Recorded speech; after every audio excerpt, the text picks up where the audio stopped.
Hello guys, magandang araw sa inyo lahat. Ito ulit si Mike, Mr. Typhoon Padua, ang inyong Senior Typhoon Specialist. Babalik sa ating latest update sa panahon dito sa Pilipinas at sa Western Pacific, at kinakontinue natin ang update sa bagyong si Dolphin at yung namatay na bagyong Maymay. Ito po ay para sa na yung araw po ng Biyernes, ikapito ng Agosto 2026, Tagalog version po ito. Pinaglilingkod sa inyo ng Typhoon 2000 at ng Naga College Foundation. Gusto ko rin pasalamatan ng ating partners, ang Aboitiz Power at ang lokal na gobyerno ng Naga City headed by our Honorable Mayor Lene Robredo at ang ating Honorable Vice Mayor Gabi Bordado. Well, ang bagyong si Kujira o Maymay ay madali siyang nag-develop noong Miyerkules ng umaga. At actually, part din siya ni Luis. Kaya lang yung separate vortex niya pagdating sa West Philippine Sea nag-develop bilang Maymay. At ito po ay naglandfall sa may bahagi po ng Ilocos provinces, sa Ilocos Sur, noong early morning ng Huwebes. And then lumabas kaagad sa Northern Luzon sa may Isabela area patungo sa East Philippine Sea kagabi. At namatay na po siya, naging isang LPA. Remnant na lang niya yung kaulapan na tumatawid na yun ng Western Pacific kasama po doon sa flow ng habagat. So gusto kong pakita sa inyo ang nangyayari na yun sa Western Pacific. Meron tayong graphics dito para makita niyo. Ito galing po ito sa cyclonicwx.com, isa pong magandang resource ng mga information sa bagyo sa buong mundo. At may satellite radar sila, model data, recon data, sea surface temperature analysis at current analysis ng mga bagyong sa buong mundo. So nakafocus din tayo sa Western Pacific kasi ito lang yung coverage natin. At kita po ninyo dito yung mga maraming weather systems ngayon sa Western Pacific. Kaya yung southwest monsoon ay medyo aktibo na yon. Also, nasa wet phase tayo ng Madden Julian Oscillation. Kaya lumalabas itong mga weather system na ito. So, unahin natin si Dolphin. Si Dolphin ay kasalukuyan na nag-upgrade ulit bilang isang Category 2 nung dumaan po siya malapit sa north of capital ng Okinawa. Dumaan po siya sa may northern Okinawa kaninang bago magtanghali. At ngayon ay nandito na po siya sa may East Philippine Sea. Papunta na po dito sa may direction po ng Eastern China. Sa may Fujian or dito malapit sa Wenzhou City. So, dyan po siya magla-landfall na darating pong Sunday. At ito naman po si Kujira, dating Maymay, ay low pressure na lang po yan kay next natin. At may panibagong nag-form dito si 98W at ito ay kumikilos papuntang east dahil po sa pagkakaroon ng interaction dito sa isa pang bagyo na nag-develop kahapon, si Bagyong Tianhom. At itong 96W, ito yung tag-ID ng Joint Typhoon Warning Center kasi yung Tianhom ay napag-create ng Japan Meteorological Agency. So, mangyari nito, since naging bagyo na si 96W, isa na lamang po siya. So, itong bagyong ito ay nasaan kikilos patungo po sa hilagang bahagi po ng Honshu at mukhang dito po siya magla-landfall na yung darating pong Martes. But posible pa pong magbago ang kanyang direksyon. At so, yan po ang nangyayari na yun. At kung mapapansin ninyo, medyo counterclockwise rin ang galaw nila lahat. Okay, itong si Remnant si Maymay papunta rin dito. Dahil po ito sa isang tinatawag nating seasonal phenomena na panahon ng habagat nangyari, yung tinatawag nating monsoon gyre. So ito po monsoon gyre na ito ay isang napakalaking area of low pressure system na kung saan umabot po ng 2,500 to 3,000 kilometers ang diameter nito. So kung i-draw natin yan, parang ganito po siya, isa po siyang malaking bilog. At nandito po yung area, center point niya, yung centroid point ng mga system na nitong monsoon gyre. At sa periphery yan, nangyari po dito sa periphery niya, nandyan yung mga weather systems, mga low pressure systems. At nakikita po natin within that periphery ay dyan po nag-form ang mga multiple maliliit na vortex. Mga low pressure areas, mga bagyo. So pwede po siya mag-form dyan. At isa na dyan si Dolphin na sa western edge itong monsoon gyre. Inaasahan po mag-escape na po siya dyan. So ito po very common Okay? At meron din pong nag-form dito si 97W. It's also a common feature sa may Gulf of Tonkin panahon ng Agosto at September. Common may nag-form dyan ng mga maliit na weather system. Hindi ito na depict ng mga computer models, but ang Joint Typhoon Warning Center ay ginawa na po itong LPA 97W. At maliit lang po siya, baka dyan lang po magde-develop yung system na yan. So, kaya ganyan kabisi ang ating Western Pacific because of that monsoon gyre, which is a seasonal feature ng Western Pacific pag panahon ng habagat. Dito po sa Pilipinas, wala tayong problema. Pinapanood lang natin itong mga weather systems na ito kasi ang main system po sa atin ay itong habagat. Kaya kung titingnan yung Philippine Air Responsibility, nandito naman po yan. Okay? So, yan po ang power line. So, yan po ang nangyayari. Okay, sa labas sila lahat. Itong si Kujira, wala na yan. Namatay na po yan. So, walang bagyo sa loob ng Philippine Air Responsibility. So, kung titignan natin itong definition ng monsoon gyre, ito po ay kinoined o binigyan ng pag-iintindi. Okay? First documented by meteorologist Dr. Mark A. Lander. Kaibigan natin ito. Na-meet ko na ito nung bago siya namatay. Since 2006, nagkita kami sa Manila, and then kasi based sa Guam, sa University of Guam, and magaling po siya na meteorologist at naging partner rin siya ng Joint Typhoon Warning Center. So nakakamiss din si Mark, at kasama rin natin si Mark nung last na 2006 American Meteorological Society Hurricane Conference sa Puerto Rico, na kung saan I was honored to be a part of that convention din o yung 1 week convention sa Puerto Rico. Okay, kasama rin natin si Roger Edson. So ito yung mga kumbaga mga oldies, mga classic na mga legend pagdating sa mga tropical cyclones. So nakasama ko siya. So napag-aralan ko ito nung panahon na nagsisimula pa tayo mag-aral itong mga tropical cyclones nung college years. So yan, monsoon gyre, large, roughly 2,500 kilometers wide circular low pressure vortex sa may western North Pacific. So, ang lifespan niyan ay pwedeng umabot po ng up to several days to 3 weeks. Kaya hanggang August 21 may monsoon gyre, although magbe-break up na po siya. So, yan po nangyayari na yun. And then, gaya na sinabi ko, sa periphery nitong monsoon gyre ay pwede mag-form ng mga iba't ibang mga maliliit na tropical cyclones. Pwedeng depression, storms, o typhoons sa may outer edges. So ito yung sinasabi dito, cyclogenesis. And then yung timing niya during the peak ng monsoon season, which is now, okay, August, September. So yan po ang nakikita natin na yun. Every year nangyayari po ng monsoon gyre. At talagang common na po ito pag panahon ng habagat.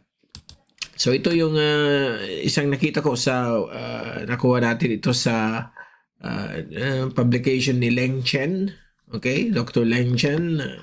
Masyadong clear dito. But yan, Yi Leng Chen. At ito yung profile niya, yung graphics na ginawa niya.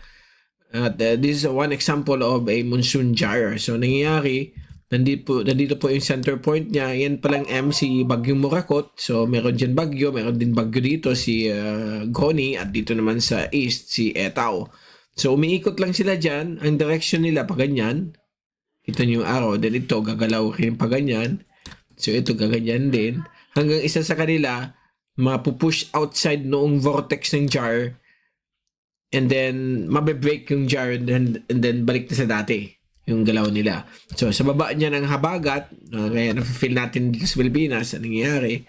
So, yan po ang situation na yun. Nagkakaroon tayo ng upcoming monsoon gyre, nagsisimula na.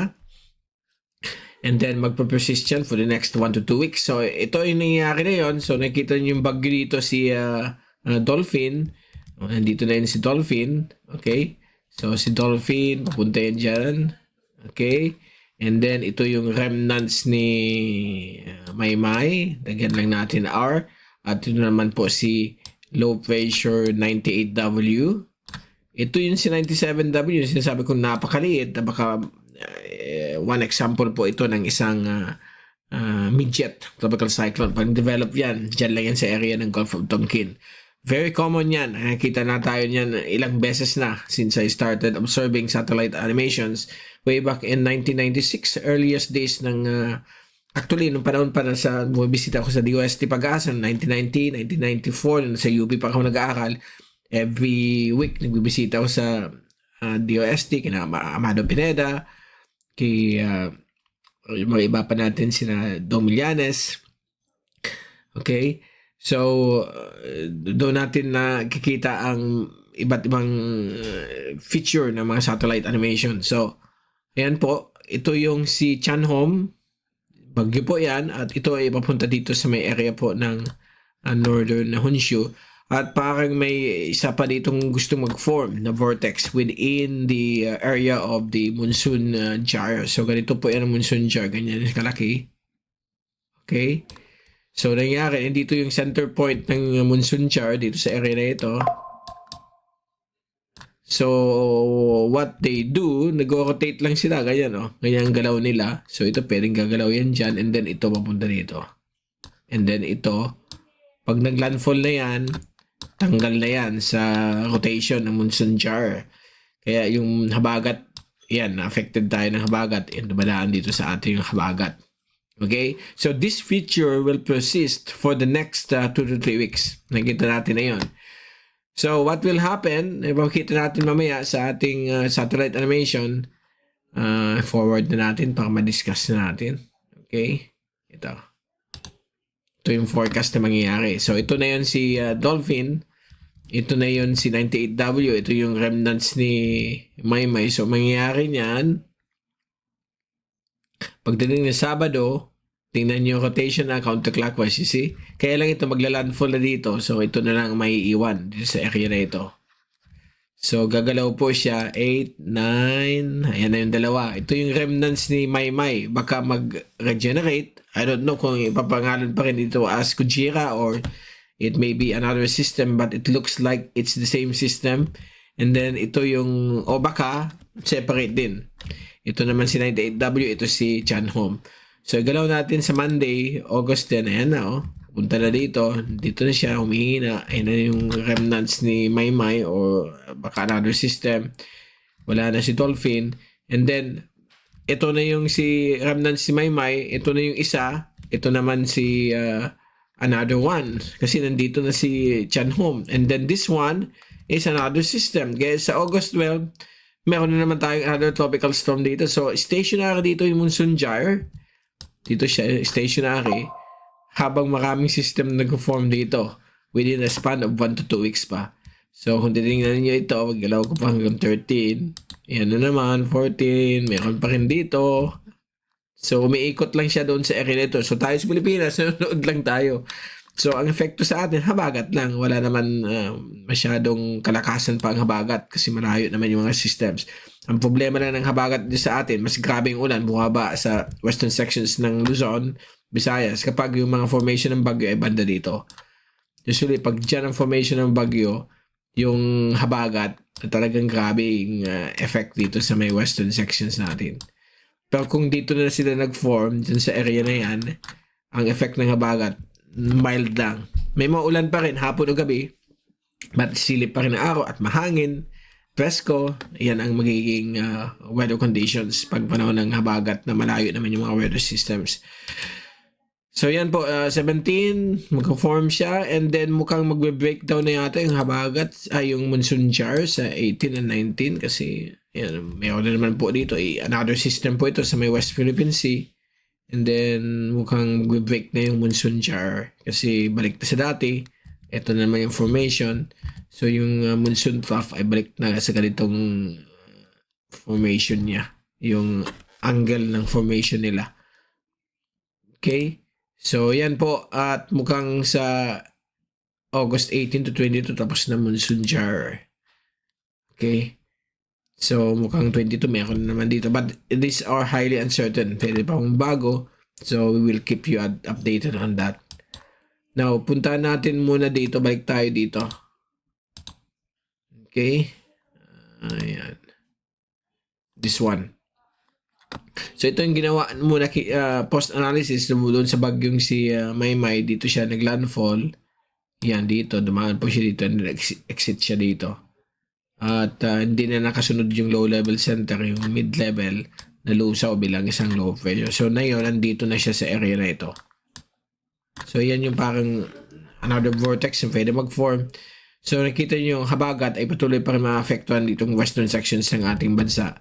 And ito yung latest ngayon ay nakikita ninyo kahit nandyan na yung bagyong si let me play this para yung latest ang kapasok. Okay, so yan po si bagyong Dolphin at nakita niyo kadadaan lang sa Okinawa and then ayan pa rin yung habagat. So may mga pabugso-bugso pa rin ulan hanggang na yung darating pong linggo dahil po sa habagat. So it depends now on Dolphin. Pag naglandfall na po ito at mamatay ka agad, hina na yung epekto ng habagat dito sa kaluhan bagay ng Luzon kasama po Metro Manila, Western Visayas at Mimaropa. So yan o. Ganyan po talaga pag mayroon monsoon jar dyan, aktibo po dito ang at saka nagko-coincide yan sa panahon ng wet phase ng Modern Junior Oscillation, so expect that. Mag-release pa tayo ng MJO update which I forgot yesterday dahil sa sobrang busy dito sa mga bagyong ito. Okay, so ito naman po ang radar look kay bagyong Dolphin. Gumawa na naman po siya ng jog, southward jog, gaya na nangyari nung panahon ni bagyong Ulysses na biglang nag-jog sa kakamuan yung bagyo. Ganito po ang ginawa niya sa Okinawa. So dito sa Okinawa, ito yung Naha International Airport, nandiyan niya. Ito yung maliit na isla sa may in between sa may northern part ng Okinawa. So yan po siya. Ang nakakala natin diretso lang siya pa ganito, but ang ginawa nitong bagyong ito ay ganito, nag-move siyang okay, where is it? Kaya kumanyan siya, whoop, and then ganyan siya. Parang rabbit na nag-hop. Yan tricoidal motion ang tawag dyan. So, nagdyan siya, then umakyat ulit siya. So, yan ang ginawa ni bagyong Dolphin. Parang dolphin nga, di ba? Nag-jump, ganun ang dolphin. Okay, parang literal nag-jump siya. So, yan po ang pambihirang ginawa ni Dolphin. Nag-hop southward. Okay, galing dito. Yan, paalis na kasi. So, yan po. So, yan po ang tracking niya. Nandito siya na yun. Nandito sa area na ito. Diyan na yung bagyo. So, it will make landfall na yung darating pong linggo. Dito po sa may eastern China. Itong bagyong si Dolphin. So ito ang track ng Joint Typhoon Warning Center. Nakita niyo malaki pa rin yung wind area up to 1,200 kilometers ang diameter ng 55 kph na hangin. So ang Taiwan affected ng lalo na yung northern part ng tropical storm force winds na 60 to 100 kph. So yan po, ito yung ginawa niya. Yan Whoop! Actually, gumanyan ulit siya medyo na off na naman itong baka mag-tricoidal ganyan ang galaw niya. Baka siyang bunny o tunay na dolphin up and down sa surface ng dagat. Anyway, so mag-ingat po kayong lahat dito sa area ng mga Pilipino na nanonood sa atin dito po sa may Eastern China sa possible na mga malalakas na ulan at hangin.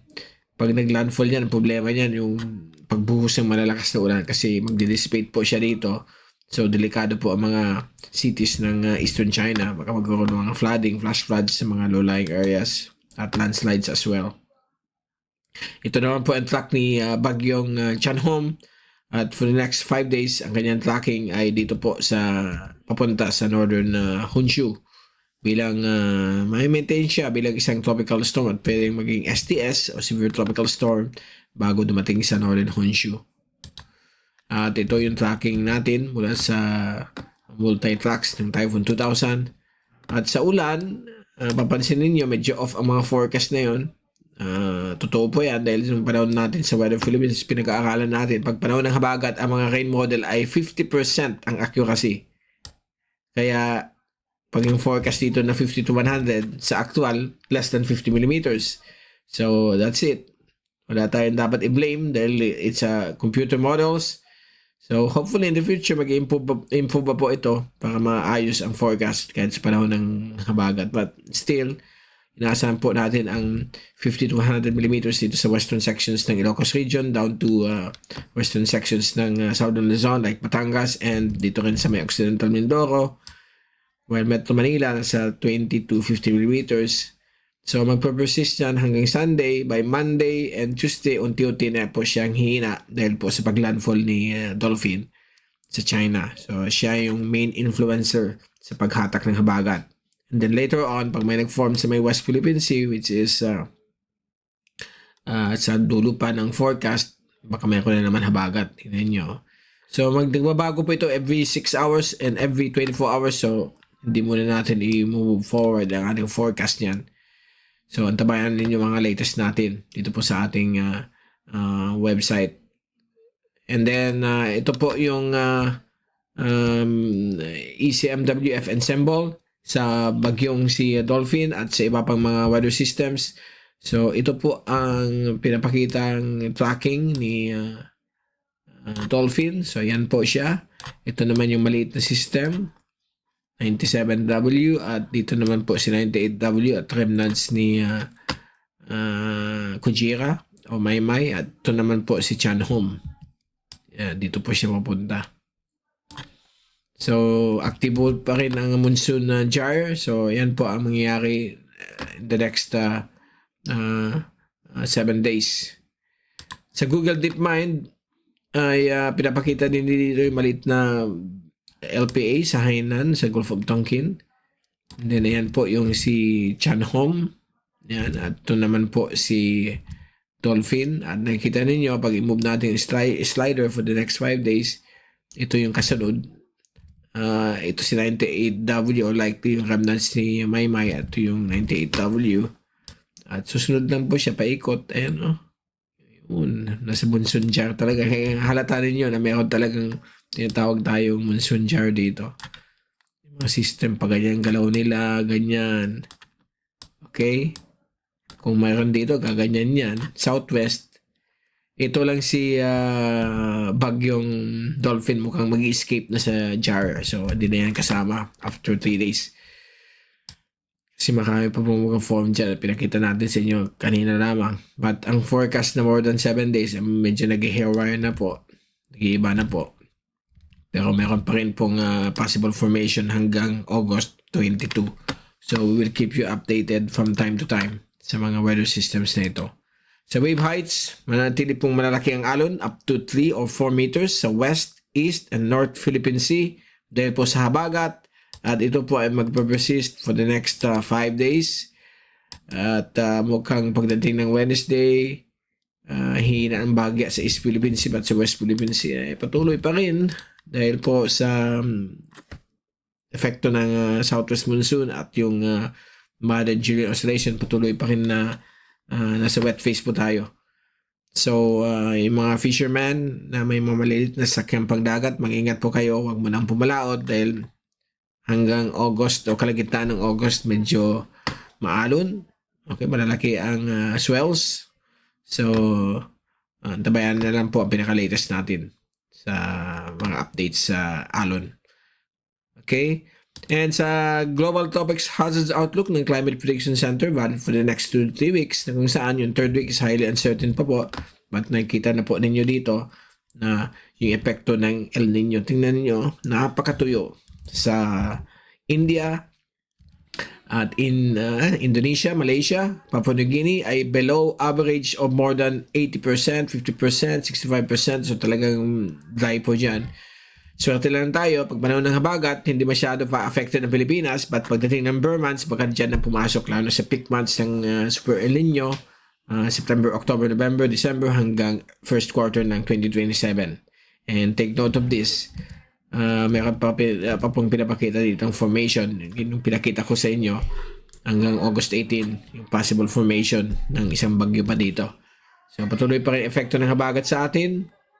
At itong third week, ganun din po. Samantala sa Pag-asa, tropical cyclone threat potential na yun, week 1, August 6 to 12, pinapakita po dyan itong si Bagyong Dolphin, which is existing, si Maymay, dead na po. And then, meron pa si dito, si Chanhong po yan. And then, ito naman po yung isang mag-form between August 12. Pinakita ko na po sa inyo kanina. So, ito yung next system. But ang good news, walang papasok po sa Philippine Air Responsibility. Baka sa last week of yung August 21, 22, baka meron mag-form dito sa may Philippine Sea. Okay? Kaya, baka meron mag-form dito sa dagat Pilipinas. Kaya babantayin po natin yan. Ang good news ay walang papasok sa PAR for the next 2 weeks. But yung habagat, nandyan pa rin. Magbibigay ng mga paulan-ulan sa ating kapulaan. Lalo na po sa western sections. Okay, so dyan muna natin tatapusin yung ating latest update. Ito ulit si Mike, Mr. Typhoon Padua. Babalik ulit tayo sa na yung weekend or early next week. At upang ibigay sa inyo pinaka-latest update sa panahon, lalo na po meron tayong mga multiple formations sa Western Pacific. But ang good news, wala pong papasok sa ating teritoryo. Dito ulit si Mike. At have a great weekend. Okay, at maraming salamat po sa pagpanood nyo sa aking channel. Again, God bless po sa inyo lahat.